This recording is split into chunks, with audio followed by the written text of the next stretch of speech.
We're really privileged and very honored that we are doing this particular panel discussion about the rights way forward. Very much in time because that topic we really want to talk about on LGBT rights and human rights. And we're extremely privileged that the Canadian Consulate and Alliance India HIV/AIDS, which is the Global Fund Round 9 project, Pehchan, they actually have co-sponsored this particular project. And Canadian Consulate has been extremely supportive in working with this particular festival this year because the country focus this year is Canada. So we have the great pleasure of inviting the Consul General who has kindly come here to introduce and talk to all of us, Mr. Richard Bale. Can I invite you, sir, to speak a few words? Thank you so much for taking time off and being with us, sir. Okay. No, it's a real pleasure to be here, we have specifically chosen to support this particular panel discussion because for us, human rights is a very important part of, I guess, the promotion of our Canadian values around the world. And so we look at the panel discussion today in general terms as being one about human rights and how to advance them in countries like India, but also specifically, we've been around the world. We've been big supporters of the advancement of LGBT rights as human rights. And of course, as we all know, it's an evolving situation here in India, a little bit forward, a little bit back, and soon we hope a little bit forward again. And these kinds of discussions are a very important part of broadening the dialogue, strengthening the dialogue, and contributing to that a little bit forward, which we all certainly hope will be happening again soon. So, glad to see so many people here today for the discussion, and we look forward to it. I would like to call upon Pallav. Pallav, can you also introduce about the Alliance HIV/AIDS work a little bit? I know you're also on the panel, but if you can just take a few minutes and introduce the co-sponsor. So, the India HIV/AIDS Alliance, which is the co-sponsor for the panel, basically is an organization based in Delhi. They've been running several HIV/AIDS prevention programs within the country. So they have several programs. One of them being Pehchan, which specifically works within the men who have sex with them and the transgender communities. So while there is a country program from the Department of AIDS Control which does HIV prevention work, there are large parts of the country where you do not have any HIV prevention work which has been done at all. Because, so if you were to go into the interiors of Maharashtra or in some of the states, there is community of men who have sex with men and transgender communities, but sometimes it does not become cost effective for the government because the community is very small. And it cannot, the HIV prevention programs such as the condoms and the HIV testing cannot reach to these parts. So that's where Alliance, India HIV/AIDS Alliance has stepped in. I've deliberately introduced the panel as the profession, as the professionals who they are, and haven't outed anybody. I'll let them do themselves. But the reason why I'm doing that is because we are more than 377. The classic description or the classic definition of gay lesbian is people who have affection for and desire for the same sex or both sexes. Now, we actually actualize it by having sex, which is comes under 377. But we also realize that we're a bit more than that. So that also links us into the human rights aspect of our identity, which is just a little bit more than Section 377. That's the reason why I want to keep a little bit low on 377. And as professionals, I want you to speak about what it is like as living as Indian citizens in India with other aspects of your rights coming into as very empowered, people on this panel. I'll start with Parmesh. If you can talk about how you sort of came out, just a short story came out, how you became the head of Godrej, what your influences are, and sort of link it somewhat to the rights perspective from a human rights perspective, and how it sort of affects people in terms of employability, all that. Actually, when I was joining Mahindra at itself, and I've written about this earlier, I was having a conversation with Anand Mahindra, and this happened to be in Boston, and we were talking about me maybe coming back to India and working This was in 2006, so before the Delhi High Court judgment. And I said, I was seeing someone at that time, and we were living together in America, and I said, well, tell me about Mahindra's same-sex spousal benefit policies, if you have one. Because, you know, living in Boston and with that, the whole liberation feeling in my head, so, you know, I was using language. It's like, well, we don't, you know, we don't have any. But let me assure you that if you come and work with us in India, you won't be treated any differently than other employees. And in fact, you know, if your partner wants to relocate and all, we do everything we can. So I was quite happy with that reassurance, and I came back. However, by the time I reached Godrej, which was some years later, I wasn't happy with just a personal assurance and that kind of feel-goodism. I wanted to make sure that it was something that, you know, I wanted to make sure that there was a policy difference. So when I joined Godrej, I looked at the anti-discrimination policy, for example, and found that it did not include discrimination against LGBT people as part of it. So, you know, one of the first things I said is, can we at least widen the scope of this so that you don't discriminate on paper? And Godrej did that, and Godrej is actually incredibly LGBT friendly. But so at a policy level itself, Godrej is, it doesn't discriminate. My daughter is a lesbian. She came out in early 90s. Most of the people here may know because I've given a lot of TV interviews and I've spoken a lot, and you know, in the newspapers I write articles and everything, and that's a different aspect of me from being a filmmaker as a profession. Now, how did I get into it? You see, I accepted my daughter the moment she told me, and so did my husband and the whole family. And her partner of 14 years now, they are together. She's an Australian, and my daughter at present is a professor in University of Western Australia. They've been living there. When she told me, she was still young, 20 years ago, and she had just finished college. We all accepted her. And within a year or so, even the close friends and, you know, family friends and all unit members, everybody had accepted. So, frankly, to me the issue was closed because she and Christine both were accepted by everybody that mattered to me. And then I started realizing that there's so much more. Like when I asked her, would you like to come here, and you know, they were here for 1 or 2 years. And then I had to introduce Christine everywhere as she's a friend. The Delhi High Court decriminalized.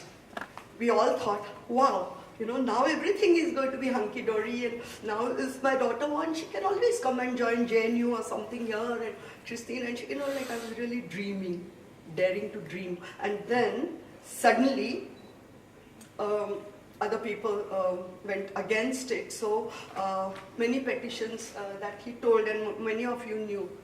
But these lawyers told us that it's the parents who must come forward and give their personal affidavits. So some 19 parents signed that petition to the Supreme Court, and I was one of them, and here I am also talking on behalf of everybody. When I met so many lesbians, so many gay children, and being basically curious, I sort of, you know, get crushed into their lives and ask them.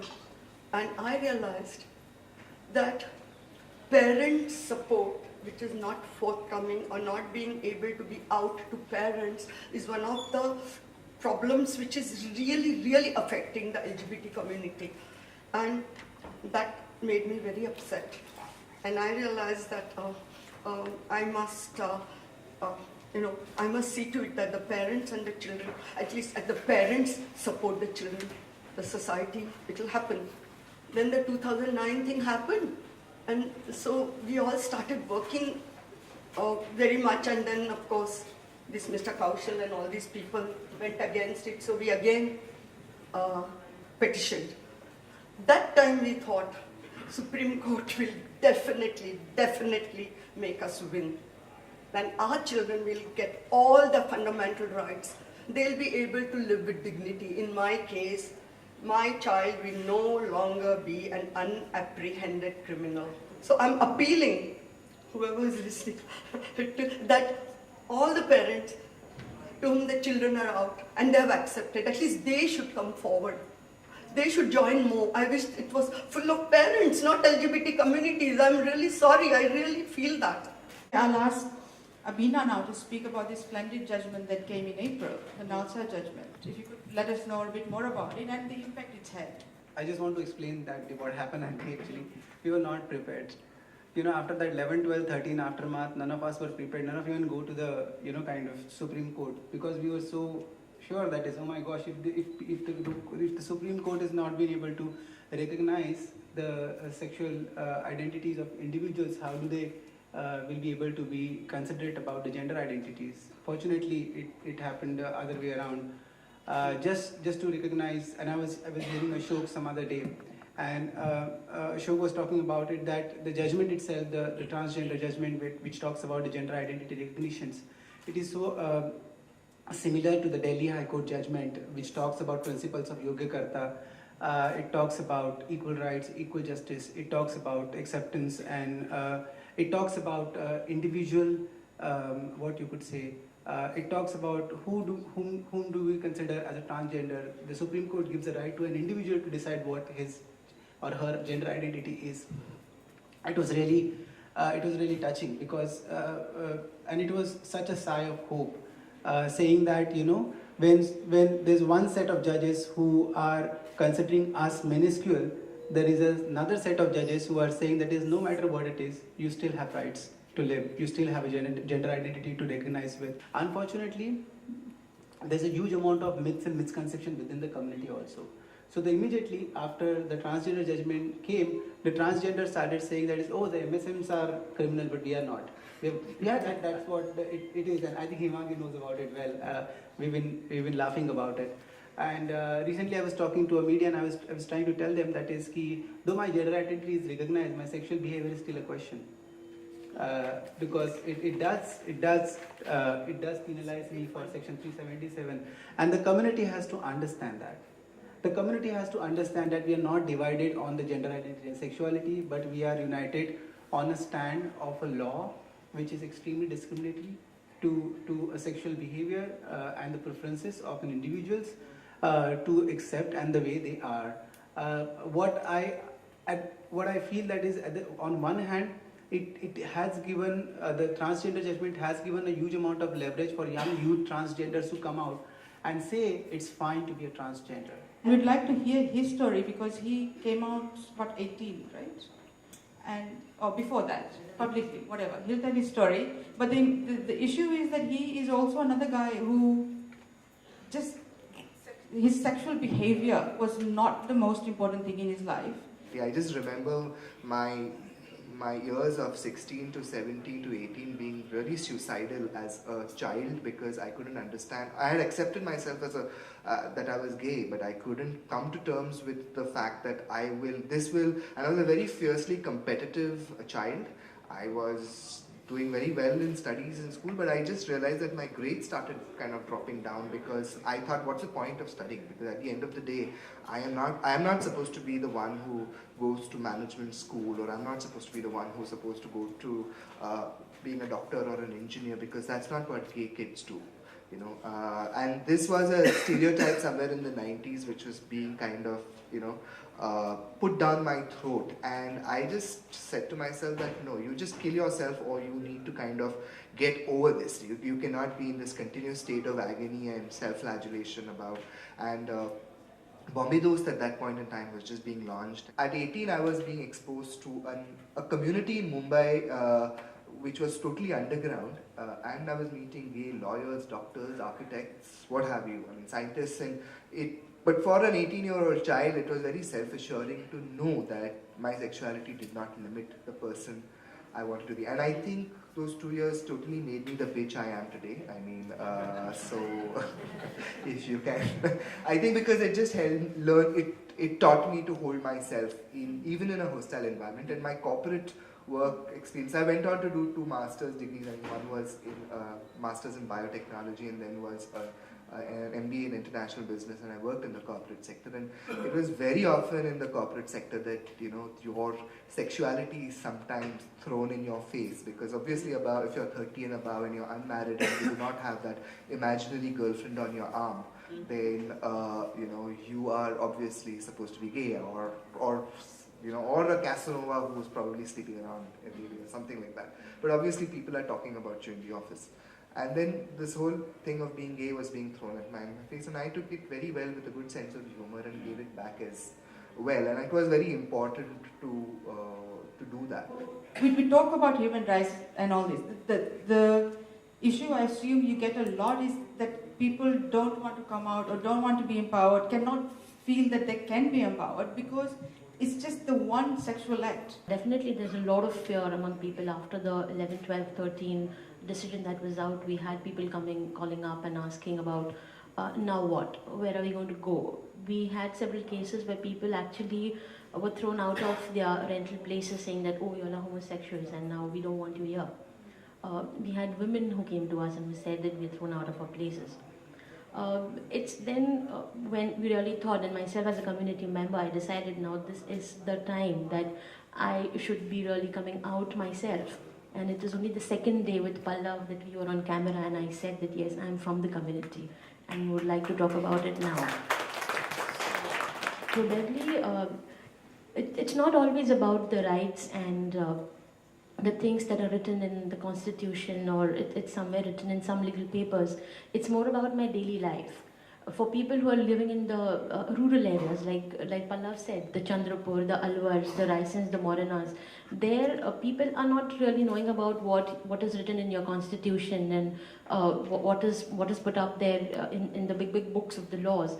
For them, it is important that if I feel like a lesbian or if I'm a gay, how easily can I put it across to my friend? That is the freedom of speech that we talk. The freedom of speech to tell my own parents that I am like this. That is the right that they don't have right now, and that will only come when they are empowered, when they see more people like us. We don't know whether extortion and blackmail cases are on the rise or they're just receiving increasing coverage because of the whole issue since December. But it's happening. The Lawyers Collective is at present handling 2 cases where men have been threatened, even the supposedly safe spaces where gay men and transgender men meet online for connecting with each other. You have cops or certain civilians coming in and wanting to meet, setting up dates, and eventually what happens is they end up harassing the person and there's violence. I think 2 spaces in which we from the community can really reach out and collaborate are the family and the workplace. And it came up organically as to really, as you said, if families can come out and educate themselves about human rights and how LGBT rights fit into this framework, then our families can go out and become not just spokespersons, but also, stakeholders in this same change. And of course the workplace, which I think we haven't really tapped into at all as a community. Either we've been shy ourselves in bringing these conversations into the workplace, and I think that's unfortunate because so many workplaces are actually waiting to have these conversations. But it's really, if someone from HR wants to start an LGBT support group, but nobody comes out at the workplace and says, we are LGBT, what can they do? So really, I think we need to have these conversations with stakeholders so that we can talk about rights in this broader perspective. Apart from being an actor, I also work for a corporate company called Tata Consultancy Services. So I approached them, I approached the HR, and I assume that they already have a support center in place because companies like Godrej, IBM, Google, they already had one. And Tata Consultancy, a company like that, hundreds of branches, lakhs of employees. I went there and I said, I want to join this support center, and they said, we don't have anything like this. And I said, then what can we do to initiate one? They said, we don't know anything. And then I got in touch with the Diversity and Network, Diversity and Women's Group from Kolkata, TCS Kolkata. And together we started an initiative. We got in touch with all the HR, we had a meeting, and we have now started a dialogue. And all this happened because Parmesh came at that summit and he told that, such things can happen at workplace too. So big thanks to him. How should I counsel my friends? To tell them that gay people are more than sex. They think the gay people are only meant for sex only. And they always talk, okay, when, can you, can you give me a blowjob? That's how most of the time. And when it was, that's all this, like. You're laughing about it, but it is not something to laugh about, because I think what your friends do need to understand is that we are people with emotions as well, and the intimacy sometimes comes as a part of the need to connect to somebody as well. Now, unfortunately, there are stereotypings which have happened within this country, and we propagate that stereotype. So I don't know whether you end up engaging your friends in a serious discussion or you laugh with them as well. But it's once in a while you also need to take a stand and say, this is what it really is. But you can again come and crack a gay joke with me, and I will crack another joke with you as well. One question which he used to always ask after I came out to him was, why can't you change yourself? That is one question I would like, that is something I couldn't answer. I somehow just kept mum. I can request you to please change and be what I am. It's very difficult because I am facing this now from people because now that I'm out, so they ask, why can't you change? I mean, can you be heterosexual? I said, it's not like changing my clothes, it's my skin. You want me to have a plastic surgery, something sort of a thing, and change it? No. So it's something which is right within me, and I can't change that. It's as simple as that. As you can't change, I can't. So, and very simply, as you said that you are not able to answer that is because somewhere or the other you'll have to introspect whether are you still very comfortable talking about it. This is the way I am. If you are, then you will give it, and until unless you don't give it back, you will keep getting it. So you also give back what you're getting, I'm saying. Learn about our human rights, learn about our LGBT rights, and we must be out there. So grab any one of these people, especially the corporate types, and moms and your parents, please grab them after this panel and make those contacts, make it happen. Thank you.